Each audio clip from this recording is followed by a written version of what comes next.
ברגע זה יש אופנוע שמזעיק בשטח. המידע מגיע אלינו לחדר הבקרה, אנחנו מקבלים את המידע על צג המחשב, את ההזקה הראשונה ואת ההזקה השנייה.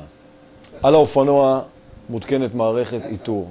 מערכת האיתור שולחת אותות לחדר הבקרה. חדר הבקרה מנטר את הקריאות ועוקב אחר הכלי כל הזמן במשך 24 שעות רצוף. יש לנו מידע היכן נמצא הכלי בכל רגע נתון.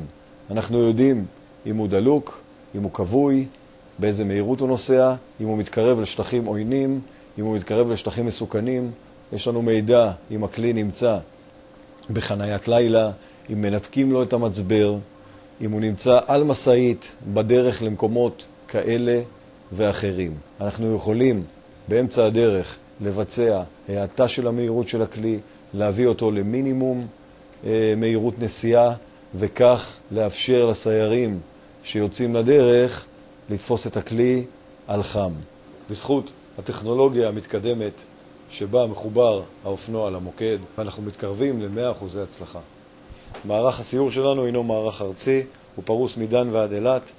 אנחנו עובדים עם כלי רכב משוכללים ומאובזרים, אנחנו עובדים עם אופנועים וכלי שטח.